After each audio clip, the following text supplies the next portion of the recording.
Agar siz ishlayotgan bo'lsangiz, pensiyaga yaqinlashayotgan bo'lsangiz, ota-onangiz pensiya olayotgan bo'lsa yoki mehnat daftarchangizda eski yillardagi ish staji bilan bog'liq muammo bo'lishi mumkin deb o'ylasangiz. Bu video siz uchun juda muhim. Chunki pensiya jamg'armasiga vaqtida murojaat qilmaslik odamni oyma-oy pul yo'qotishiga, pensiya kech tayinlanishiga yoki umuman noto'g'ri hisoblanishiga olib kelishi mumkin. Men bugun oddiy tilda tushuntiraman. Pensiya jamg'armasiga qachon murojaat qilish kerak, qachon shart emas, qanday holatlarda jim yurish xavfli, qanday hujjatlar kerak va eng muhimi, o'zingizni qanday himoya qilasiz. Hozir kanalga obuna bo'ling, like bosib qo'ying. Chunki bunday ma'lumot har bir oilaga kerak bo'ladi. Avval pensiya masalasida ko'p narsa qog'oz hujjatlarga bog'liq edi. Odam ishga kirgan, mehnat daftarchasiga yozib tushgan, korxona muhri bosilgan, keyin pensiya yoshiga yetganda shu daftarcha asosiy dalil bo'lgan. Kimdir sovxozda ishlagan, kimdir zavodda ishlagan, kimdir maktabda, shifoxonada, qurilish tashkilotida, savdo korxonasida ishlagan. Hamma narsa arxivlardan, korxona ma'lumotnomalaridan, buxgalteriya yozuvlaridan yig'ilgan. Oldingi tizimda katta muammo shunda ediki, korxona yopilib ketgan bo'lishi mumkin, arxiv yonib ketgan bo'lishi mumkin. Mehnat daftarchasidagi yozuv noto'g'ri bo'lishi mumkin. Familiya o'zgargan bo'lishi mumkin, muhr aniq ko'rinmasligi mumkin. Natijada odam aslida 30 yil ishlagan bo'lsa ham, hujjatda 2 yil ko'rinib qolardi. Bu esa pensiya miqdoriga bevosita ta'sir qiladi. Chunki pensiya hisoblashda ish staji, ish haqi, sug'urta badallari, imtiyozli davrlar, bolani parvarishlash davri, harbiy xizmat, o'qish yoki boshqa qonuniy davrlar hisobga olinishi mumkin. Hozir vaziyat asta-sekin raqamlashtirildi. Ma'lumotlarning bir qismi elektron bazalarda ko'rinadi. Ish beruvchilar hisobot topshiradi. Soliqlar va ijtimoiy to'lovlar bo'yicha ma'lumotlar shakllanadi. Ayrim xizmatlarni yagona interaktiv davlat xizmatlari portali orqali yoki davlat xizmatlari markazlari orqali olish mumkin. Lekin bu raqamlashtirish hamma muammoni avtomatik hal qilib yubordi degani emas. Ayniqsa 1990 yillar, 2000 yillarning boshidagi ish staji, kolxoz sovxozdagi ishlar, xususiy korxonalarda rasmiylashtirilmagan davrlar, tugatilgan tashkilotlar, boshqa viloyat yoki boshqa davlatda ishlagan davrlar bo'yicha savollar ko'p. Shuning uchun asosiy savol: pensiya jamg'armasiga murojaat qilish kerakmi? Mening javobim: agar sizda pensiya tayinlash, qayta hisoblash, stajni tasdiqlash, to'lov kechikishi, miqdor noto'g'ri hisoblangani, boquvchisini yo'qotganlik, nogironlik, yoshga doir pensiya yoki nafaqa bilan bog'liq biror shubha bo'lsa, murojaat qilish kerak. Lekin har bir holatda qanday murojaat qilish, qachon murojaat qilish va nima talab qilishni to'g'ri bilish kerak. Birinchi navbatda pensiya yoshiga yaqinlashayotganlar e'tibor berishi kerak. Masalan, erkak kishi 60 yoshga, ayol kishi 55 yoshga yaqinlashayotgan bo'lsa, men bunday odamga pensiya yoshiga yetadigan kunni kutib o'tirmaslikni maslahat beraman. Kamida 6 oy oldin hujjatlarni tekshirtirish kerak. Nega? Chunki biror yozuvda xato chiqsa, uni tuzatish vaqt oladi. Arxivga so'rov yuborish kerak bo'lishi mumkin. Sobiq ish joyidan ma'lumotnoma olish kerak bo'lishi mumkin. Sud orqali faktni tasdiqlashga to'g'ri kelishi mumkin. Bularning hammasi bir kunda bitmaydi. Oddiy misol: ayol kishi 55 yoshga to'lishiga 3 oy qolganda hujjatlarni yig'a boshlaydi. Mehnat daftarchasida 1994 yildan 1998 yilgacha bo'lgan ish joyida korxona nomi yozilgan, lekin buyruq raqami noaniq, muhr eskirgan. Pensiya jamg'armasi bu davrni qo'shimcha tasdiqlashni so'rashi mumkin. Agar u ayol oldinroq harakat qilganida arxivdan ma'lumotnoma olib qo'yardi. Kech harakat qilgani uchun pensiya tayinlanishi cho'ziladi yoki dastlabki hisobda staj kam chiqadi. Natijada u har oy kamroq pensiya olishi mumkin.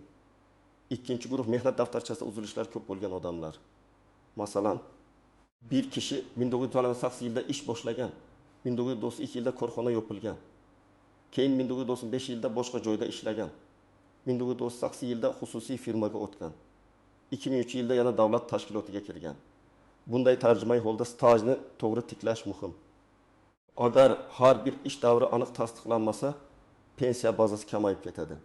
Uchinchi guruh norasmiy ishlaganlar. Men bu yerda juda ochiq aytaman.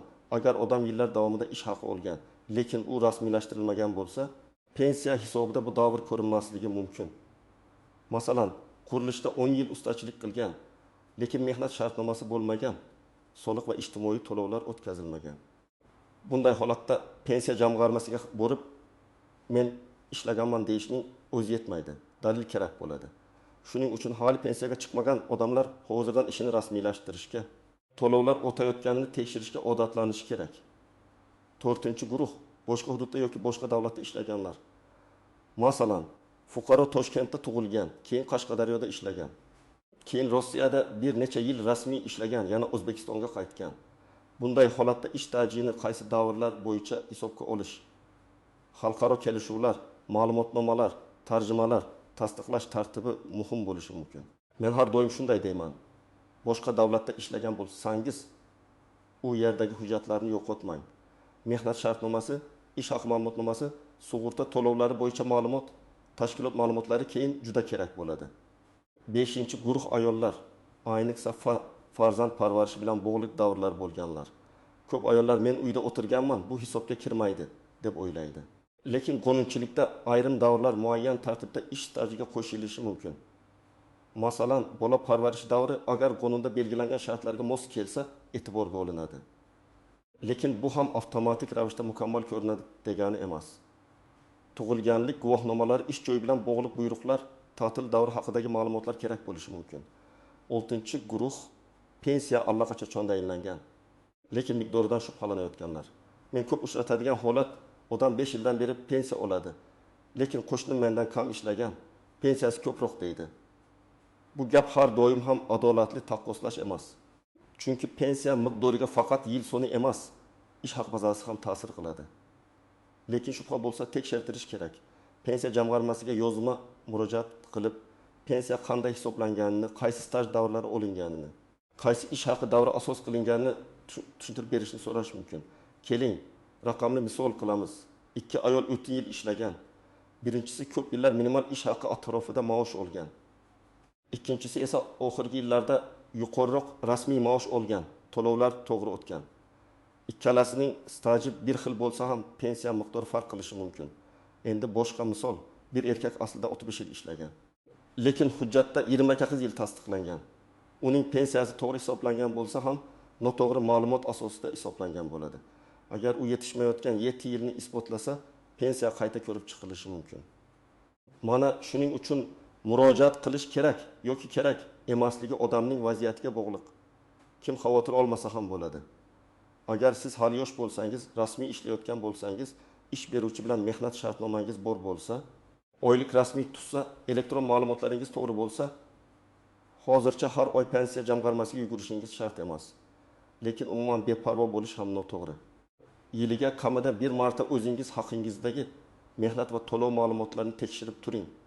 Chunki xato ertaroq aniqlansa, tuzatish osonroq bo'ladi. Eng katta nozik joylardan biri og'zaki maslahat bilan cheklanib qolish.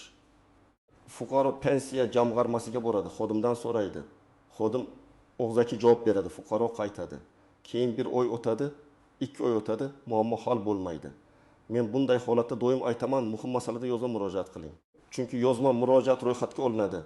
Unga javob berish muddati bo'ladi. Javobda asos ko'rsatiladi. Og'zaki suhbat esa keyin isbotlanmaydi. Ikkinchi nozik joy menga aytishdi. Hujjat yetmaydi degan gap. Hujjat yetmasa, aynan qaysi hujjat yetmayapti? Nima uchun yetmayapti? Qaysi norma asosida talab qilinyapti? Muqobil dalil bo'ladimi? Shuni aniqlashtiring. Masalan, mehnat daftarchasidagi yozuv yetarli bo'lmasa, arxiv ma'lumotnomasi kerak bo'lishi mumkin.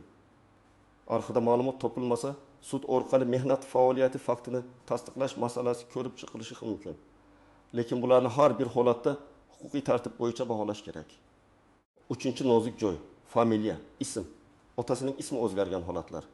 Ayniqsa ayollarda nikohdan keyin familiya o'zgaradi. Mehnat daftarchasida eski familiya, pasportda yangi familiya, diplomda boshqa yozuv bo'lishi mumkin.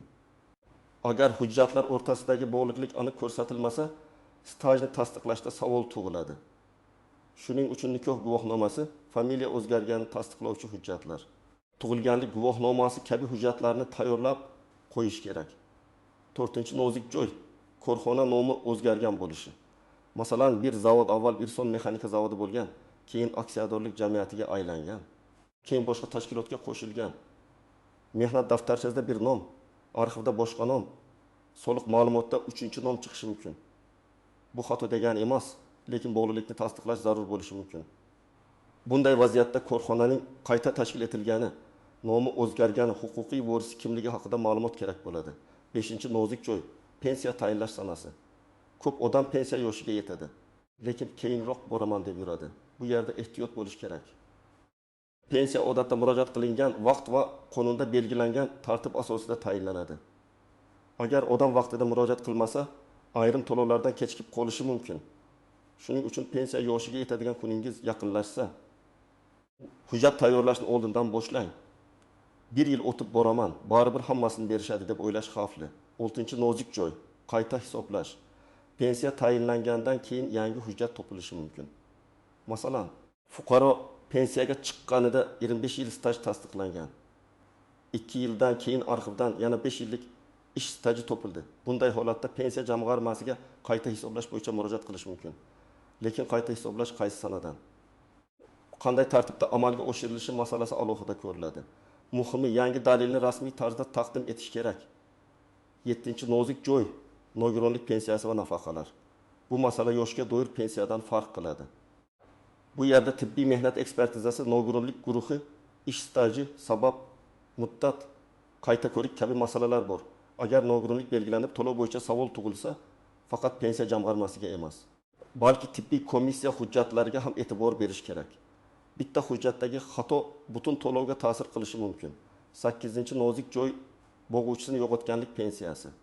Masalan, oilada asosiy ta'minotchi vafot etdi. Orqada voyaga yetmagan farzandlar yoki mehnatga layoqatsiz oila a'zolari qoldi. Bunday holatda ko'pchilik qayg'u ichida hujjat bilan shug'ullanishga qiynaladi. Lekin aynan shu paytda vaqtida murojaat qilish juda muhim. O'lim guvohnomasi, qarindoshlikni tasdiqlovchi hujjatlar, farzandlarning tug'ilganlik guvohnomalari, marhumning ish staji va daromadi bo'yicha ma'lumotlar kerak bo'ladi. Agar hujjatlar tartibli bo'lsa, oila o'ziga tegishli yordamni tezroq oladi. 9-nozik joy, bank kartasi, yashash manzili va shaxsiy ma'lumotlar. Pensiya tayinlangandan keyin ham odamning pasporti almashadi, manzili o'zgaradi, bank rekvizitlari o'zgaradi. Agar bu ma'lumotlar vaqtida yangilanmasa, to'lovda kechikish bo'lishi mumkin. Shuning uchun pensiya tayinlandi, endi umuman ish yo'q deb o'ylamang. Ma'lumotlaringiz o'zgarsa, tegishli tashkilotlarga xabar bering. Birinchi qadam, o'zingizning holatingizni baholang. Siz pensiya yoshiga yaqinmisiz? Mehnat daftarchangiz bormi? Unda barcha ish joylari yozilganmi? Ish joylari orasida uzilish bormi? Eski korxonalar yopilib ketganmi? Familiyangiz o'zgarganmi? Bola parvarishi, harbiy xizmat, boshqa davlatda ishlash, nogironlik yoki boquvchini yo'qotish kabi alohida holatlar bormi? Shu savollarga javob yozib chiqing. Men odamga oddiy daftar ochib, yillar bo'yicha ish tarixini yozishini maslahat beraman. Qaysi yilda qayerda ishlagan, lavozimi nima bo'lgan, hujjati qayerda bo'lishi mumkin. Ikkinchi qadam, hujjatlarni yig'ing. Odatda shaxsni tasdiqlovchi hujjat, mehnat daftarchasi, ish stajini tasdiqlovchi ma'lumotnomalar, ish haqi haqidagi ma'lumotlar, arxiv ma'lumotnomalari, harbiy bilet, diplom, nikoh yoki ajralish guvohnomasi, farzandlarning tug'ilganlik guvohnomalari, nogironlik bo'yicha hujjatlar, bank rekvizitlari kerak bo'lishi mumkin. Har bir holatda ro'yxat farqlanadi. Shuning uchun aniq odatingiz bo'yicha pensiya jamg'armasi bo'limidan yoki davlat xizmatlari markazidan ro'yxatni tekshiring. 3-qadam, hujjatlarni nusxalab qo'ying. Asl hujjatlarni topshirishda ehtiyot bo'ling. Qaysi hujjatni berganingiz, kim qabul qilgani, qachon qabul qilgani haqida tasdiq bo'lsin. Agar ariza topshirsangiz, ro'yxatga olingan raqamini saqlang. Elektron murojaat qilsangiz, yuborilganligi haqidagi tasdiqni saqlang. Bu mayda narsa emas. Keyin siz murojaat qilmagansiz degan muammo chiqmasligi uchun dalilingiz bo'ladi. 4-qadam, yozma ariza mazmunini to'g'ri tuzing. Masalan, siz pensiya tayinlashni so'rasangiz, arizada menga yoshga doir pensiya tayinlash masalasini ko'rib chiqishingizni so'rayman deb yozasiz. Agar qayta hisoblash bo'lsa, falon davrdagi ish stajimni tasdiqlovchi hujjatlar ilova qilinmoqda. Pensiyamni qayta hisoblab berishingizni so'rayman deb yozasiz. Agar tushuntirish kerak bo'lsa, pensiyam qaysi ish staji va qaysi ish haqi ma'lumotlari asosida hisoblanganini yozma ravishda tushuntirib berishingizni so'rayman deb yozing. Arz aniq bo'lsa, javob ham aniqroq bo'ladi. 5-qadam, qayerga murojaat qilishni biling.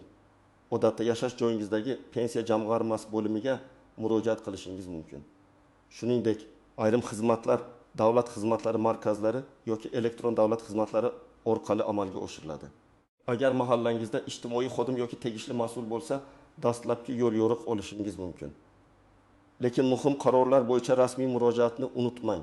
6-qadam, javobni diqqat bilan o'qing. Ko'p odam javob xatini oladi, lekin oxirigacha tushunmaydi.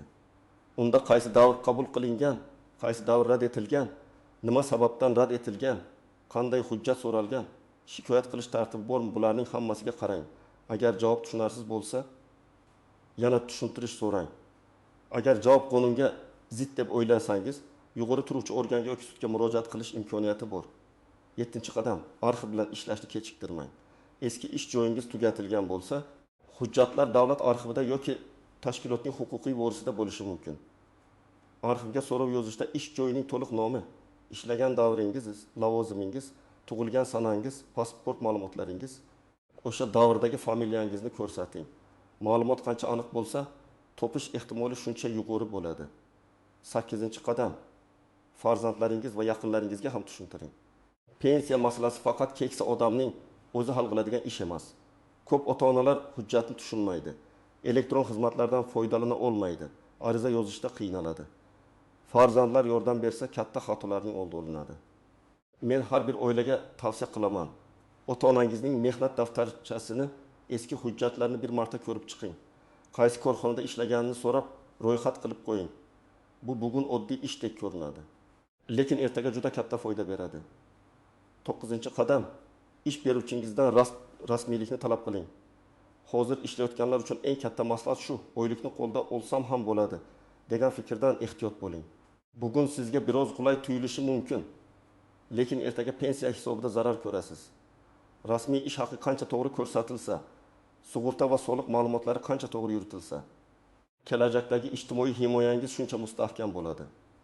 10-qadam, hamma gapni hujjat bilan mustahkamlang. Pensiya tizimida hissiyot emas, hujjat ishlaydi. Men bu yerda ishlaganman, hamma biladi degan gapning o'zi yetarli bo'lmasligi mumkin. Guvohlar ham ayrim holatda yordam beradi, lekin birinchi navbatda rasmiy hujjat kerak. Shuning uchun mehnat shartnomalarini, buyruqlar nusxasini, ish haqi ma'lumotlarini, arxiv javoblarini, sud qarorlarini, guvohnomalarni bir papkada saqlang. Demak, pensiya jamg'armasiga murojaat qilish kerakmi? Agar pensiya tayinlash vaqti yaqinlashgan bo'lsa, stajingizda uzilish yoki shubha bo'lsa, pensiya miqdori noto'g'ri deb o'ylasangiz, yangi hujjat topgan bo'lsangiz, to'lov kechiksa, nogironlik yoki boquvchisini yo'qotganlik bo'yicha savolingiz bo'lsa, albatta murojaat qilish kerak. Eng to'g'ri yo'l. Hujjatlarni oldindan tayyorlash, yozma ariza berish, javobni saqlash va kerak bo'lsa qayta tekshirtirish. Men sizga shuni aytmoqchiman. Pensiya bu faqat yoshi katta odamning muammosi emas. Bu har bir ishlayotgan insonning kelajagi. Bugun rasmiy ishlash, hujjatni tartibga solish, ma'lumotni tekshirish ertaga oilangizning barqaror daromadiga ta'sir qiladi. Agar sizda pensiya jamg'armasi bilan bog'liq tajriba, savol yoki muammo bo'lsa, kommentariyada yozing. Balki keyingi videoda aynan sizning holatingizga o'xshash vaziyatni tahlil qilarman. Videoga like bosing, kanalga obuna bo'ling va bu videoni ota-onangizga, yaqinlaringizga yuboring. Chunki birgina to'g'ri maslahat ba'zan odamni yillar davomida yo'qotiladigan puldan saqlab qoladi.